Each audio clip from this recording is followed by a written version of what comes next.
Assalamualaikum warahmatullahi wabarakatuh. Halo teman-teman semuanya, apa kabar? Ketemu lagi dengan saya, Reni Wulan dari Abidin, teman belajarmu. Saya doakan teman-teman semua dalam keadaan sehat walafiat, sadar, lahir dan batin. Teman-teman, banyak sekali orang-orang yang berkonsultasi menjadi teman belajar bercerita bahwa kehidupan rumah tangganya berantakan. Bahkan ada juga yang sampai bercerai, ini serius ya, sampai bercerai hanya karena banyak tekanan, bukan dari pasangan, tapi justru dari keluarga pasangan. Biasanya mertua, adik ipar, kakak ipar, om, tante ya. Mereka menekan dengan berbagai banyak tekanan emosional sehingga dengan pasangan akhirnya sering berantem. Jadi saya buat video ini agar kita semakin bijaksana gimana sih solusi untuk menghadapi keluarga pasangan yang membuat hidup pernikahan menjadi berantakan.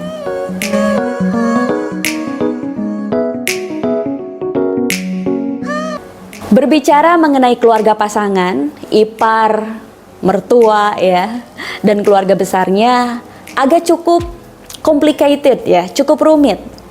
Ketika ingin menyelesaikan, kita ajak obrol, malah takutnya mereka salah terima, salah persepsi, malah menjadi semakin besar.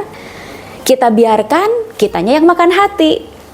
Kebanyakan begitu ya, sampai akhirnya menjadi bom waktu. Kita sudah berupaya sebanyak mungkin ya, menyiapkan banyak kegiatan untuk mereka, menyambut, melayani. Kita berbuat yang banyak banget deh, sampai mungkin minjemin uang, menjadi tempat curhat. Kalau orang-orang dari keluarga butuh bantuan, pasti kita yang menolong. Tapi kenapa ya, kok mereka itu tidak pernah seperti puas gitu loh, tidak pernah cukup. Jangankan berterima kasih, yang ada kita tuh selalu dianggap kurang. Kalau mungkin kita kondisinya lagi normal, lagi netral, lagi biasa-biasa aja, kita masih bisa melayani mereka ya. Kita masih bisa merespon dengan baik. Cuman ada kalanya ketika emosi lagi nggak stabil, habis capek, pulang kerja, anak rewel, kitanya sakit ya, rumah masih belum beres gitu. Terus dari pihak ipar, dari pihak mertua, dari pihak keluarga besar suami atau pihak besar keluarga istri, itu banyak banget penekanan-penekanan, harus begini, harus begitu. Nah, saran dari saya yang pertama, ketika kondisi ini terjadi, ambil jeda dulu teman-teman. Ambil jeda dulu. Jangan langsung merespon. Ini biasanya rame di WhatsApp grup ya. Ada sebuah informasi dibahas di situ dan kita dimintai sesuatu, atau kita dipersalahkan, atau kita ditekan. Ini jangan sampai kita langsung menjawab. Alihkan dulu energinya. Tahan dulu, jangan langsung merespon. Tahan dulu ya. Atau pas lagi misalnya di ruangannya memang kita satu ruangan dengan mereka dan mereka menekan kita secara emosional, maka saran dari saya adalah letakkan HP-nya atau Anda beralih dulu ke kegiatan yang lain, keluar dari ruangan itu atau simpan HP-nya ya. Anda tarik nafas, tutup mata, tarik nafas. Normalkan nafas kita aja dulu. Setelah normal, pergi ke udara terbuka, lihat identifikasi beberapa benda yang ada di sekitar. Beberapa objek. Ada awan, ada langit, ada pohon, ada plafon, ada sandal, ada rumput. Diidentifikasi satu persatu. Sambil kita menarik nafas lewat hidung sampai akhirnya senyaman mungkin. Sampai akhirnya nafas menjadi semakin pelan. Ya, nah sudah mulai tenang, balik lagi ke dalam ruangan atau balik lagi memegang HP, responlah dengan respon yang baik. Kenapa dibutuhkan peralihan masa jeda?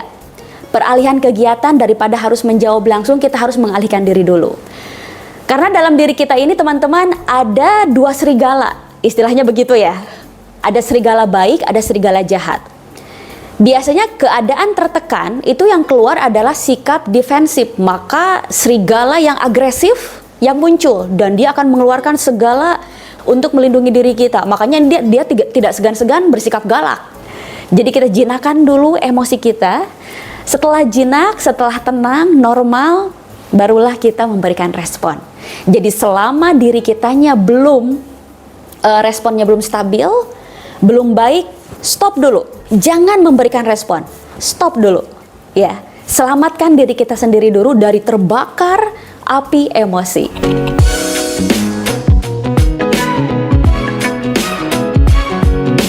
Sebetulnya ketika kita baik kepada keluarga pasangan, ngasih hadiah, memberikan pelayanan, disuruh apa aja mau, diomongin apa aja terima ya. Sebetulnya kadang kita tuh nggak butuh timbal balik ya. Yang penting mereka menghargai kita, mereka mengapresiasi kita. Kebanyakan kan sebetulnya begitu. Tetapi tanpa sadar sebetulnya kita melekat pada manusia. Kita tahu melekat pada manusia adalah sumber penderitaan. Udah tahu itu. Makanya setidak-inginnya kita akan feedback ya, timbal balik dari mereka. Kita ternyata tetap butuh rasa pengakuan dari mereka. Butuh rasa apresiasi, butuh rasa penerimaan bahwa aku sudah melakukan yang terbaik untuk mereka. Ternyata kita tetap menginginkan hasil. Nah, inilah kemelekatannya. Kita melekat pada hasil karena kita melekat pada manusia.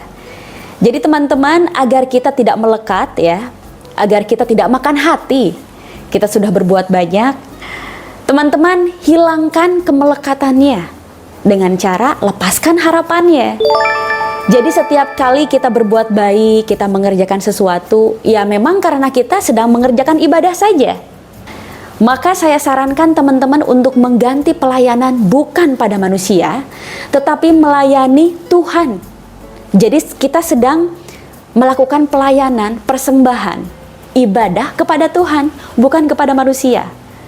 Makanya ketika kita ngasih, lepaskan. Kita melayani, lepaskan. Kita melakukan perbuatan, lepaskan. Mengerjakan banyak hal, lepaskan.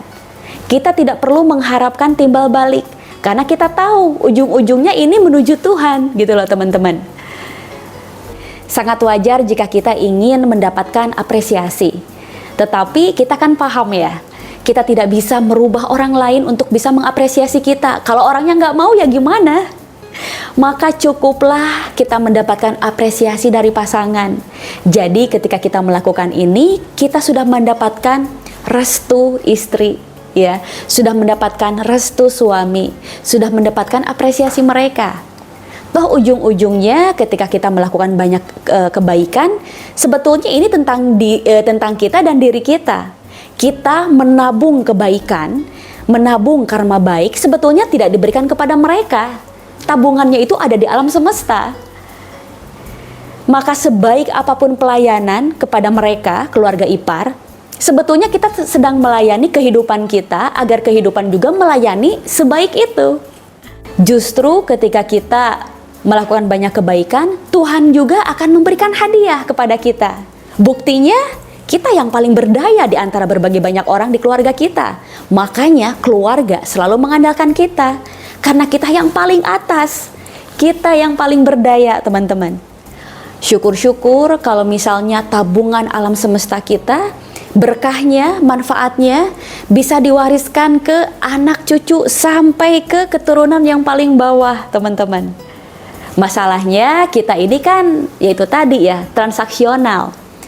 Aku sudah berbuat baik, kamu pun harus berbuat baik. Jadi kebaikan kita yang sebanyak itu, yang seluar biasa itu, terlalu murah kalau hanya ingin dihargai dengan pengakuan, rasa terima kasih. Aduh, terlalu receh, terlalu sepele. Ketika kalau kita mengerjakannya, interaksinya diniatkan kepada Tuhan, Tuhan membalasnya dengan sebegitu banyak keagungan dalam hidup kita. Entah diberi dengan umur panjang yang lebih berkah, kesehatan ya. Mungkin harusnya kita ini rugi puluhan juta atau ratusan juta. Tapi karena banyak karma baik kita nggak nyadar kalau kita itu selamat dari investasi bodong misalnya. Anak-anak yang soleh, yang cerdas, anak-anak yang penurut, ini juga kan rezeki dari kebaikan kita sendiri. Saya doakan bagi yang menonton video ini, keluarganya lebih harmonis, saling mendukung, dilebihkan rezekinya, dilunaskan semua hutangnya. Sehat walafiat seluruh keluarga. Jika teman-teman berkenan, mohon bantu share video ini ya, dibagikan kepada orang-orang yang sekiranya butuh dengan video ini. Wabillahi taufiq wal hidayah. Wassalamualaikum warahmatullahi wabarakatuh. Terima kasih.